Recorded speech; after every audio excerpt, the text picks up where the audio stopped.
welcome our guest speaker for the day today, Madhu Bisht, who is People's Officer at the Nokia Group. She's a certified coach.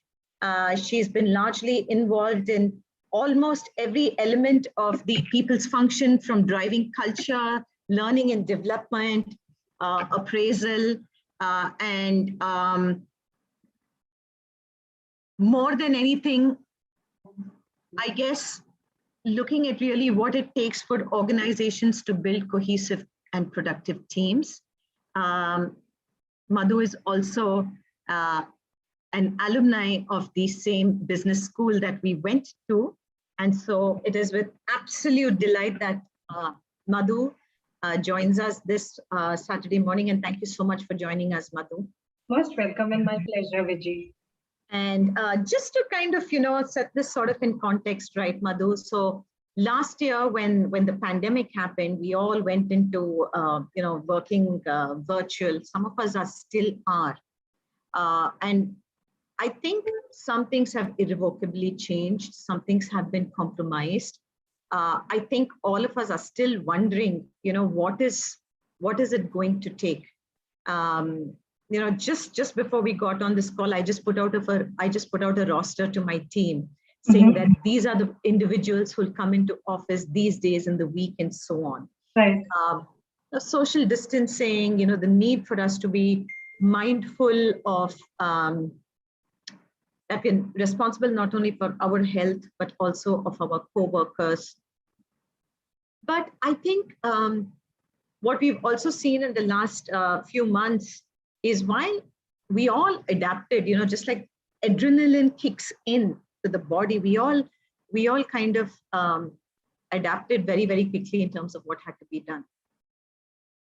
The future is still very uncertain, but definitely there are a couple of things that the lockdown brought about. If the number of pets that were adopted went up. Yeah. Or a lot of lockdown celebrity babies that we read about. Right. We've also had a lot of lockdown hiring, right? If you've had attrition, you've also had lockdown hiring. Yeah. And I think largely there are 2-3 very, very key HR functions which all of us are grappling with. Now, I think talking about the large corporations, and I know that at probably organizations like Facebook and Nokia, Citibank, and many others, there are a lot more of hard and soft infrastructure which is available, which is not really available to smaller organizations. Absolutely. And so I really want to start with, to try and cover 2-3 facets. One is, the recruiting function, especially for some of us who've had lockdown hiring. How do we drive what the organization is about? How do we kind of bring in that buy-in, right? Beyond that, people want to work and so on. That's one. The other thing is, how do you drive organization culture? As human beings, as social creatures, we've always felt that, a conversation in the office, beyond learnings, debriefs, all of these things have worked very well in the past. How do we drive that? To what extent is it compromised? And thirdly, the learning aspect, because, while we live in an era of self-learning, fact of the matter remains is that we learn a lot from casual conversations, from listening in on a phone call. There's another discussion happening. Yeah. These are some of the things that I really want to talk about. And so to start off, let's just talk about culture. What does, how does building organization culture, the value system, how is it looking like now? What are organizations supposed to do? Especially also in organizations which don't have wonderful HR managers like you. Good question, Vijay. And to be able to answer that question, I think you what you're talking about in terms of culture, culture is absolutely critical to, for a company to succeed, no matter how large or how small the company is. So that's what I'd like to start out with by saying it is critical because the more effective an organization is in driving its culture, the higher are the payoffs in terms of revenue, growth, retention, and overall the organization does much better. But then I also, hear people say, how can you live your culture when you don't live in it? Okay, and that's where we are today, right? We are not living in our culture, but we are expected to live the company's culture. So if you actually think about it, more than anything else, I think companies, employees, everyone has been struggling, right? Of course, we have, moved into this new way of working pretty easily because it is without choice. But the fact of the matter is, both employees and organizations actually want to be back in the office because, like you said, we are social beings. We need company. We need to be connected with people. We need to have a purpose, and therefore this connection is very important because that is what helps you build a company purpose, a sense of community, and of course support for overall productivity, right? But what does this mean, right? People are adaptable, and I would say businesses are very resilient, and cultures will survive, but it requires the right kind of focus. And if we talk about creating culture, I think when we talk of it today, we have to talk about creating culture when people work from everywhere, because that has changed.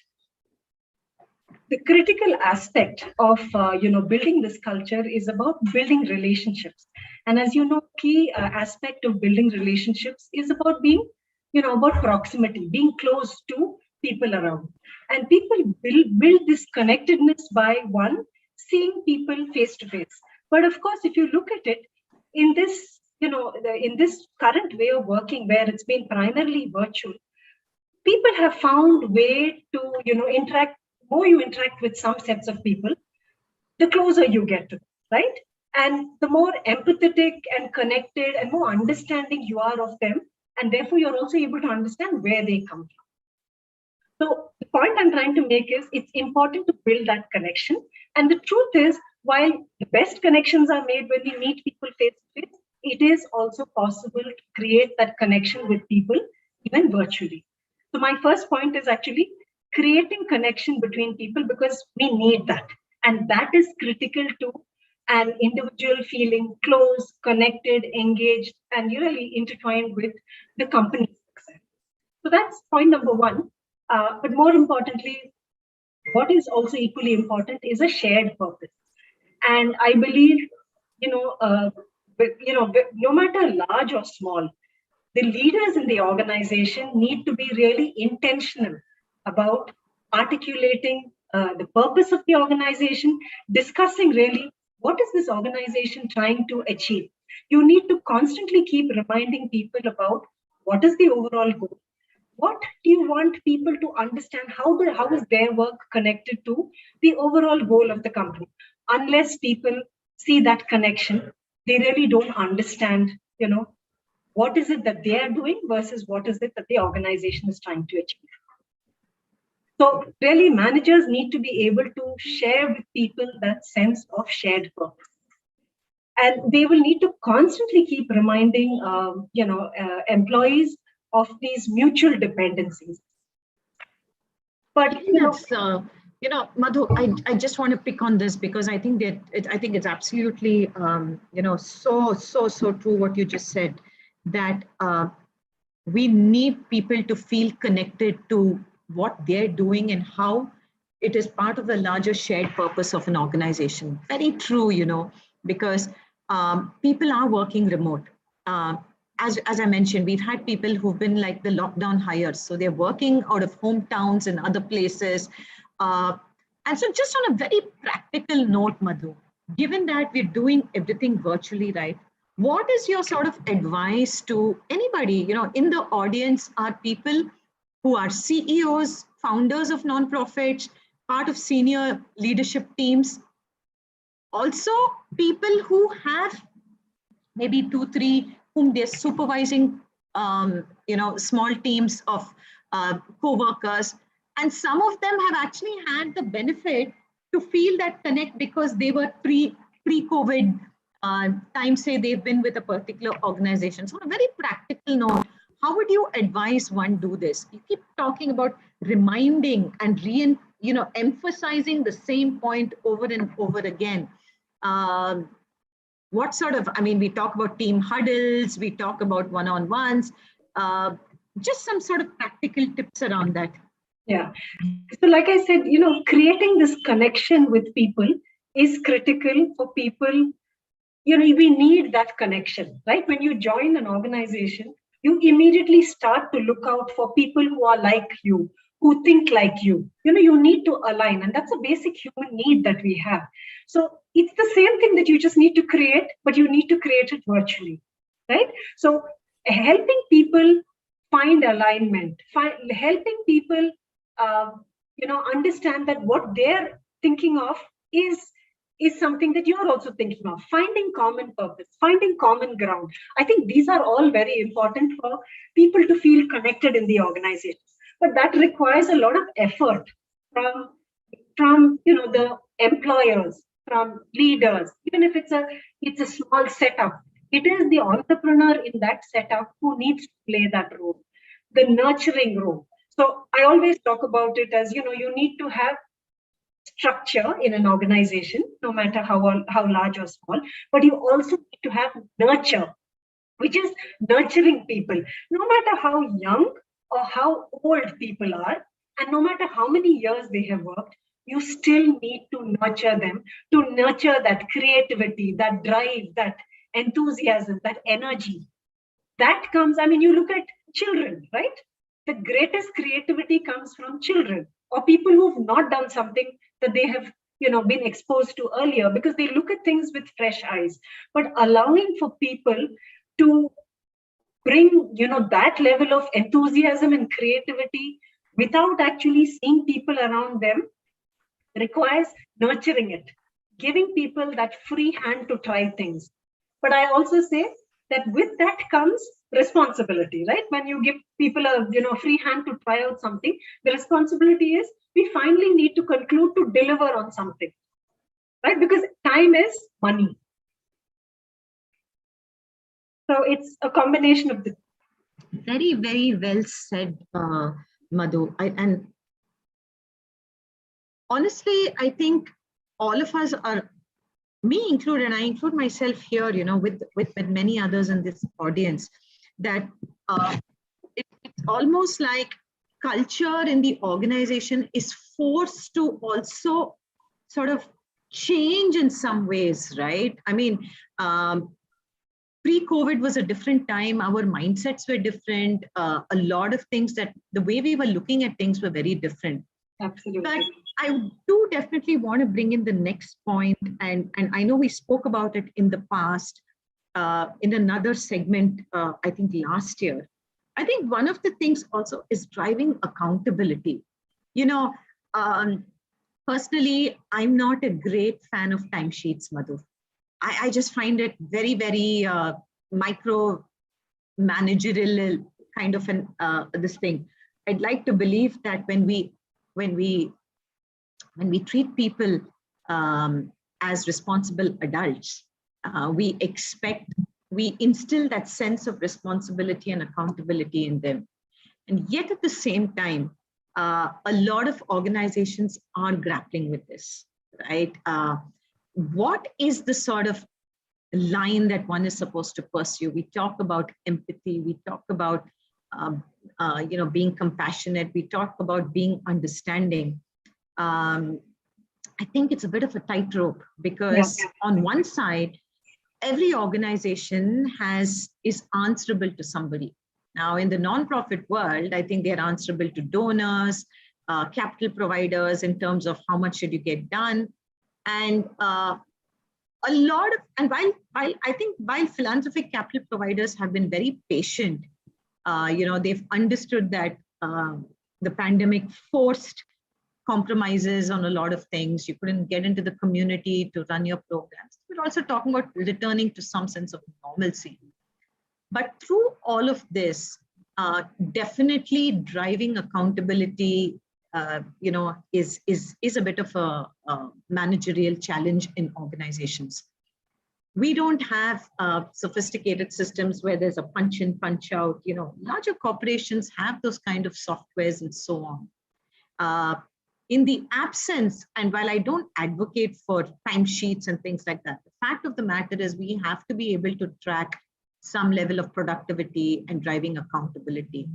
What are some of the things that you think, even if it's not in its entirety, but there are some sort of best practices in the for-profit world, which we can actually try to extend, tailor for ourselves in this sphere? So, Vijay, really, I would say, while I, emphasize the need for empathy and understanding, individuals by nature also need to be held accountable, right? So we need to be held accountable for results.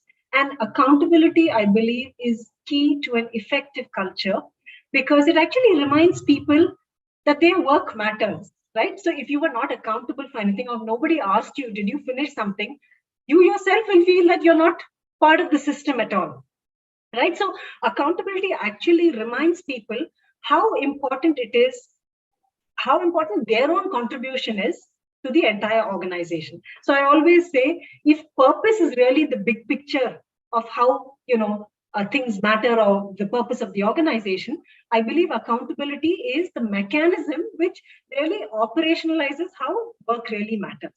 And to answer your question about, so how do we build that accountability? I think there are, we in a way, we have to move away from control. Control is not something that works with anyone. I mean, look at, if somebody were to tell you, I am observing you, I am going to track your time, the end result is you will always have people, cheating the system, finding ways to, misuse this. It has to come from really people feeling connected, really genuinely feeling for the organization. And that comes from a very different leadership style. A style of, actually, the truth is everyone knows what to do. It's only about helping people think through things. So as as an individual who has to drive work in an organization, what you need to be doing is to look at what are some of the roadblocks that people face on a day-to-day basis. How can I help them? People absolutely know how to get work done. You tell them the big picture, and you tell them this is what I expect of you. You don't need to tell them how to do it. They know how to do it. The only thing they need is some sort of support, maybe in terms of time, resources, maybe, and resources, I could say exposure to possibly understanding something that they've not been exposed to, connection with the other people, turning to experts. So the truth about driving accountability is to be able to tell people what you expect of them, but not have to tell them how you expect them to do it, because they are able to think. The more you allow for people. Hi, Meenakshi. This is Ira from Global India Foundation. I'm sorry, there's somebody who's speaking. Could you mute yourself? Yeah, sorry about that. No problem. So the more you allow for people to try out, they will try out, they will fail, but they learn the most out of it, right? And you can see, as an organization and as individuals, we need to create a sense of purpose. The basic things of hygiene factors, of paying people well enough, recognizing them are important. But at the end of the day, the highest level of contribution comes from individual sense of purpose. By shifting from control to actually telling people and not having to tell people what to do or directing their work, you will see that the greatest contributions come because you just help people think. So even as an individual in a small setup, you know what your setup wants to achieve, but the others in the organization don't. So you can only influence their thinking The rest, you can be sure people will drive and help you achieve. People want to succeed. Nobody comes into work saying, I want to fail. So whether I own the setup or I'm part of the setup, I want to be successful. And that's the thinking of people. Why not, as people running an organization, we also think that everyone is coming into work wanting to give off their best. You will be surprised the way you deal with people in your company. Accountability will flow and success follows very clearly. Vijay, I think you're on mute.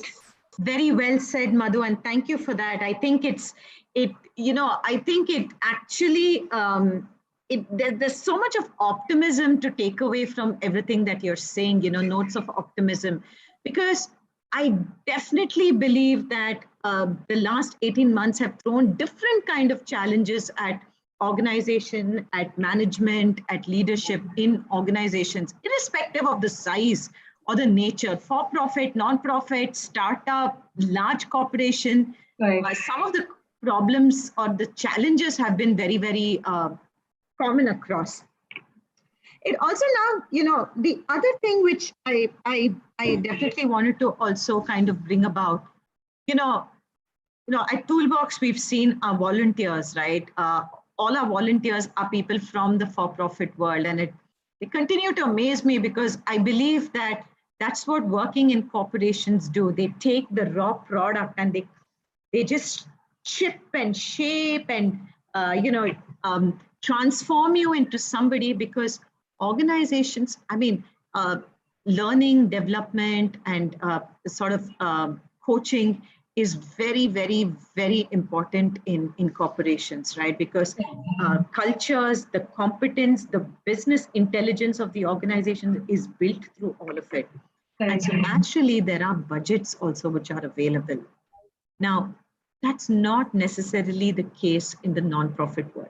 Having said that, I think whether it has been Toolbox or the other organization, Social Lens, that I manage, and thanks to the support of very forward-thinking philanthropists, there are new programs which have been initiated, largely termed as capacity building and organization development.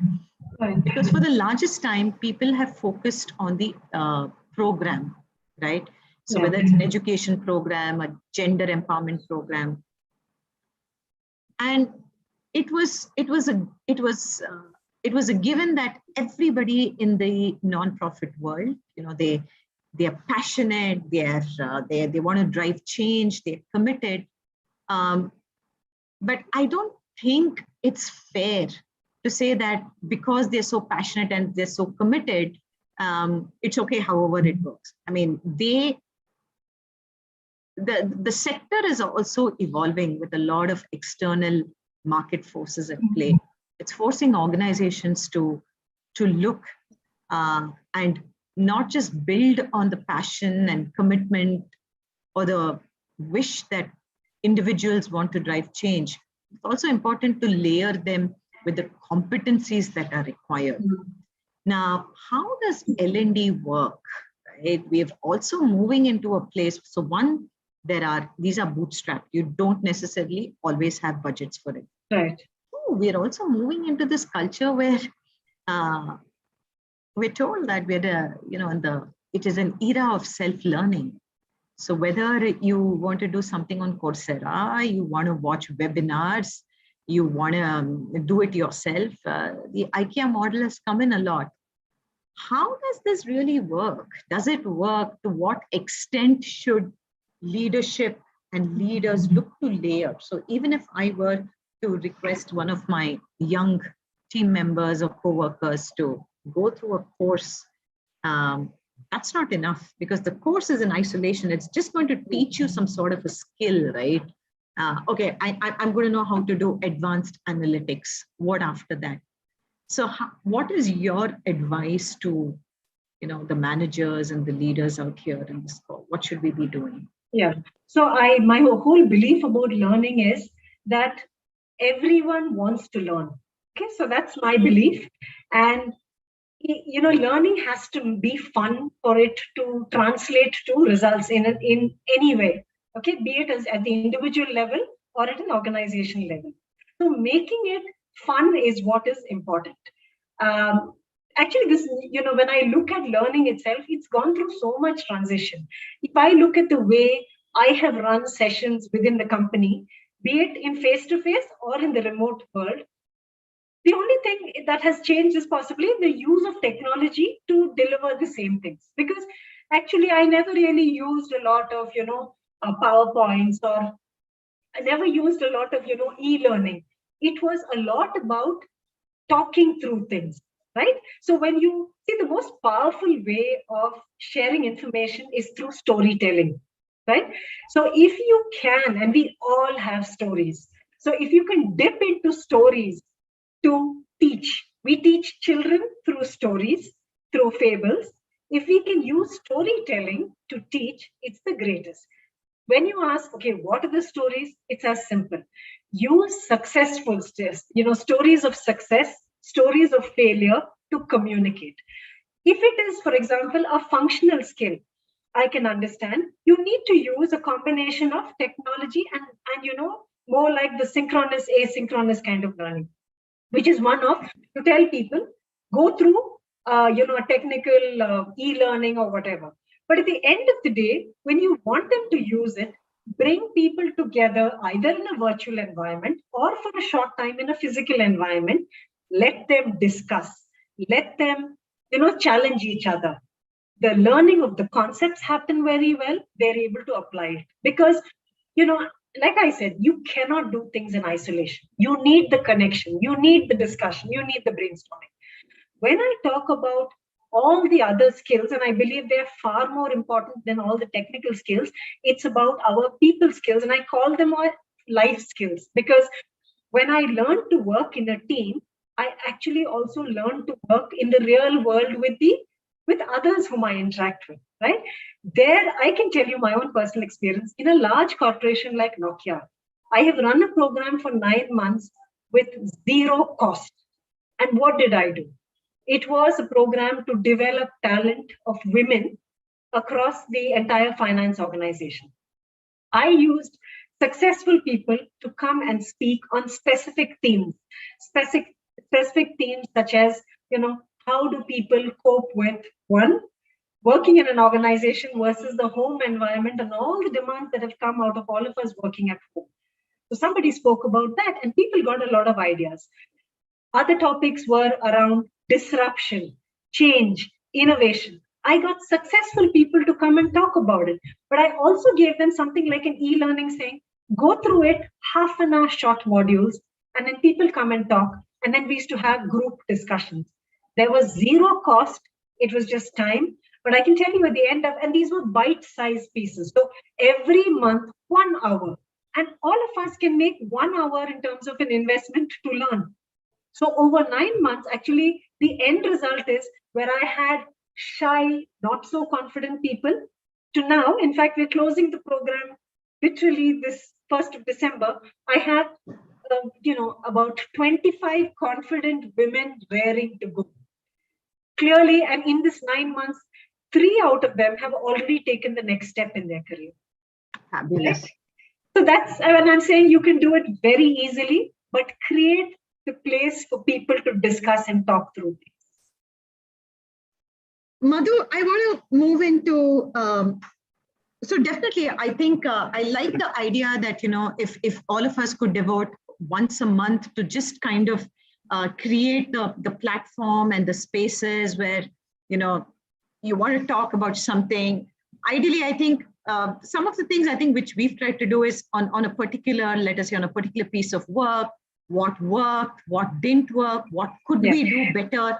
And I think that also gives the room and the space to say that, okay, I didn't do so great, but now I know what I want to do next, rather than have somebody tell you that it should have been this way or that way, because it also ties into the sort of accountability that you want to bring in. It drives into the sense of connect that my work matters and why I therefore need to do something much better the next time around, rather than somebody checking something and telling you.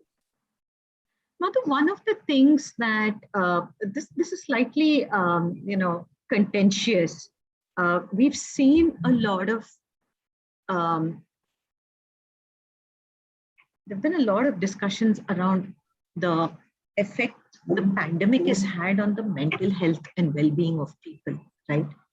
Uh, if earlier people were talking about the emotional and social quotient, now they're talking about resilience quotient in individuals. It's uh, yes, I mean, it's one thing to celebrate and champion resilience. The fact of the matter is that fragility has set in.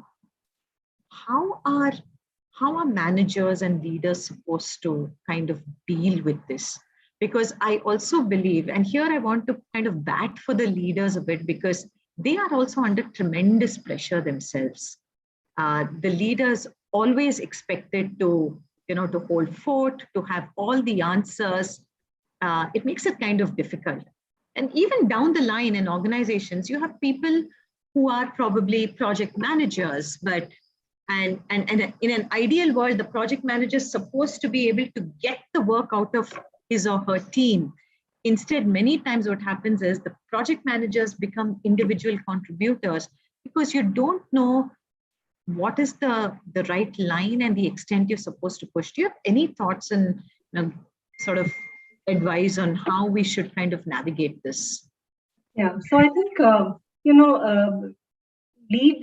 look at it from two sides, and it comes back to the fact that, people are innately wanting to give off their best, right? So if I look at the people who direct work, or the leaders as we call them, they need to be what I call as agile leaders, being able to change and be able to understand each person, because no one is the same. You cannot use the same way to get things done from person one to person two. See, we started at a time where we had people around us, and so you watch, you could watch people, you could learn from them. Even the people who, like the leaders were people who groomed youngsters who came into the setup. Today we're dealing with a generation which has not, who's come into, an organization not having to observe people around them, right? So there's nobody to really understand, because I always say, when you put on the camera, everything is nice, everyone is smiling. But really, what is that person going through? Nobody knows, right? So as leaders, you need to be able to understand what is that person experiencing. So being able to listen intently, to understand what the person is feeling by just what their voice is showing up is so important. It's not easy to do. But the more you're connected with people, the more you understand them. We all understand the people in our house, right? Their moods, when it changes, you know it. Why can't we be that way with the people that we interact with? As an individual in an organization, and I'll give you all an example. In a large setup, it is Vijay, I think you're on mute. So in large organizations, how does the leader at the top understand the person, lower down in the organization? But it comes from every first leader who's working with them. So being able to understand, to listen, to empathize with them, being able to sense what their need is important. How do you do it? By asking and allowing space for people to express how they feel.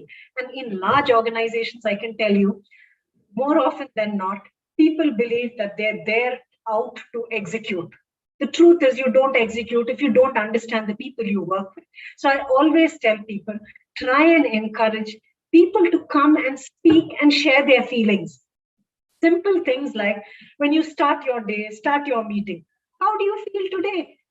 In organizations, people have forgotten how to share how they feel. You ask anybody, how do you feel? They'll say, fine. Fine is not a feeling. You need to be able to say, I'm excited today. I feel energetic today. I'm sad today.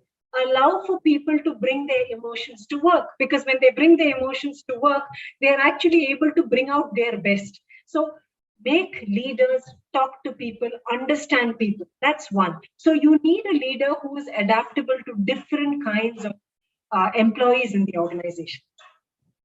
Allow, on the other hand, if that's for leadership, I would say for people in the organization, allow them to self-organize. allow people to work together. Okay, so if you're a small setup and you have 20 employees in your organization, make sure that everyone works with at least one or two others.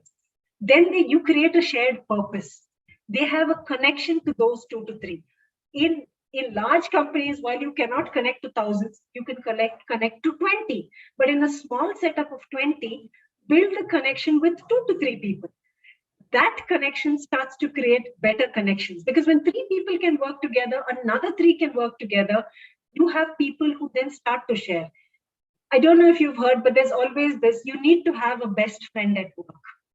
That best friend is somebody with whom you can share your feelings, because when you go back from work, your people at home may not necessarily understand the challenges you have. So having and creating that environment where people have a friend at work is a big one. So to answer your question, as a person leading an organization, you have to invest, and very intentionally invest, in connecting with people, understanding people, very importantly, allowing people to feel I am empowered to do my job, but most important, respecting people. Very well said. Madhu, I could go on asking you more and more, but I just want to press the pause button and really ask from the audience. Do any of you have any questions for Madhu? Now's the time to ask her, and please don't feel shy. Switch on your camera and unmute yourself. There are no wrong questions here.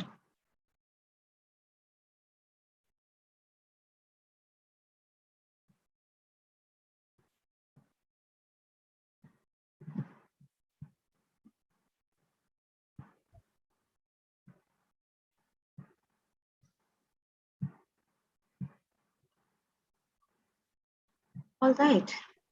I see that there aren't too many questions. So I think, I just want to round off all this now, Madhu, with really, I think, something that all of us keep wondering. What is the future going to look like?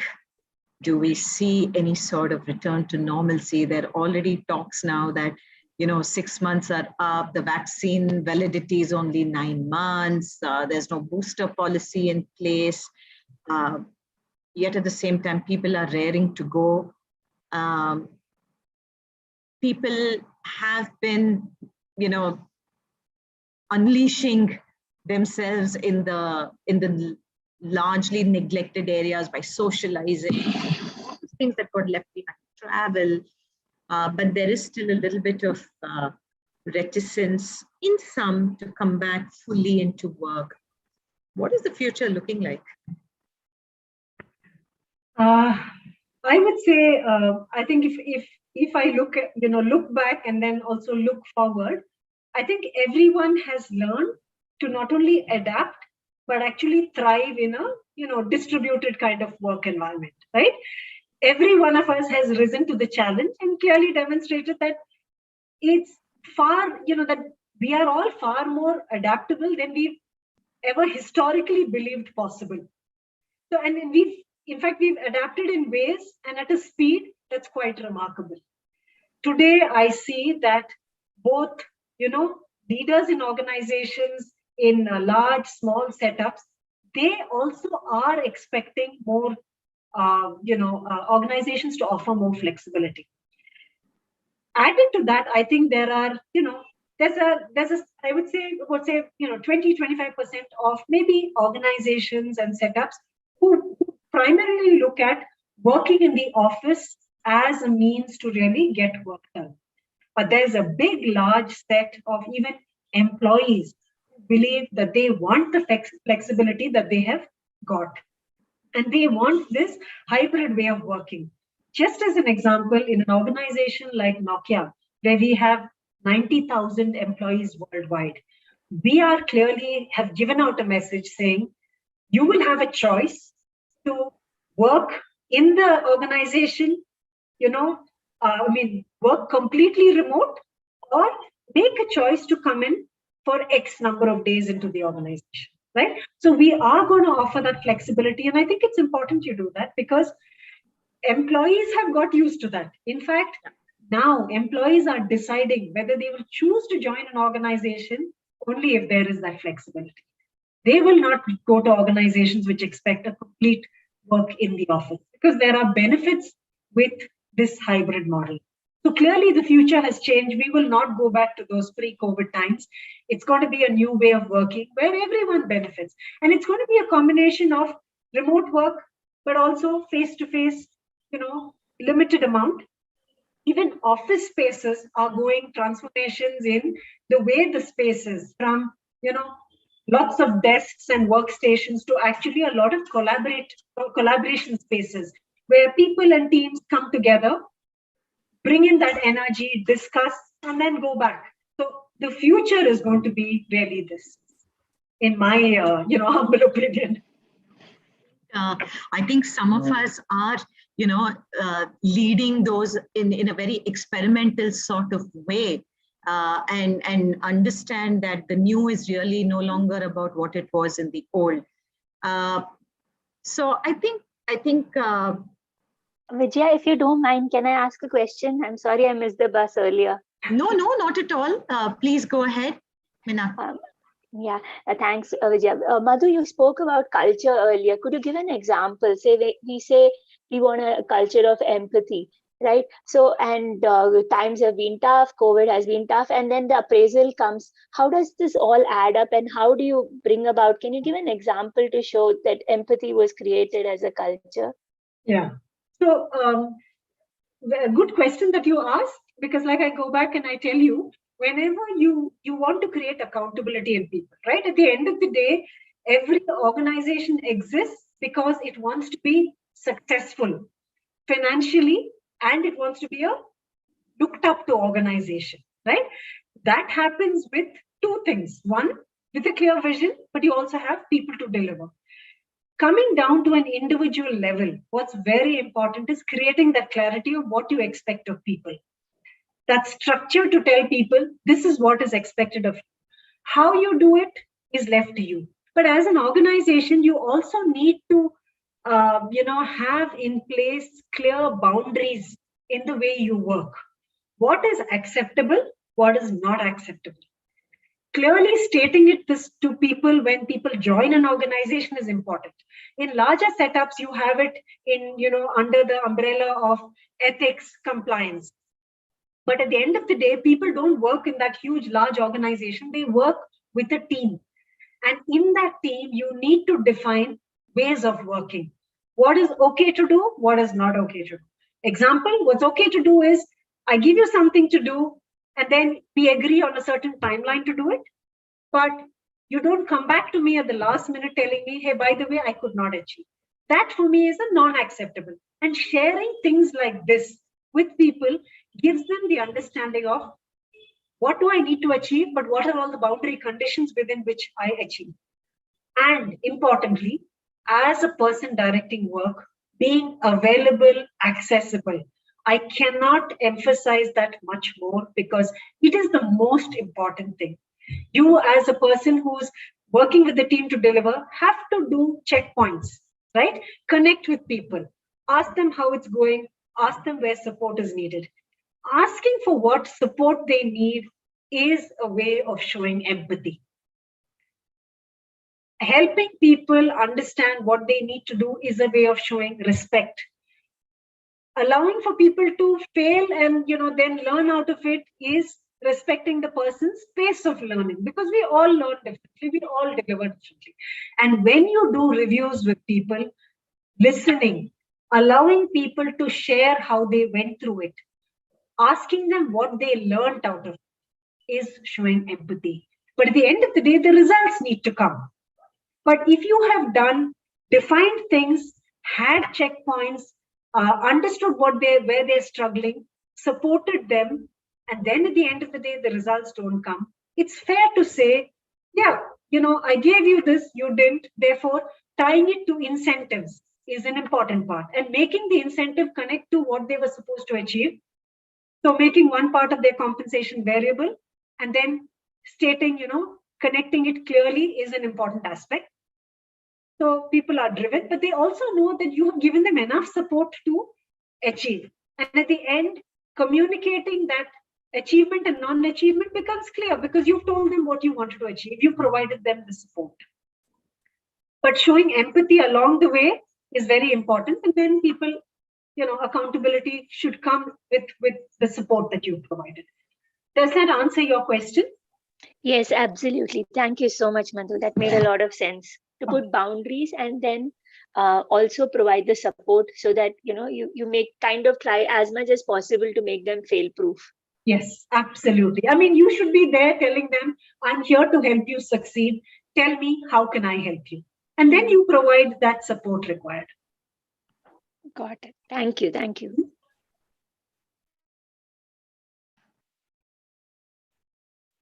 If there are no more questions, we have 10 minutes left, and we in fact finish early. But Madhu Bisht, it's been an absolute delight talking to you.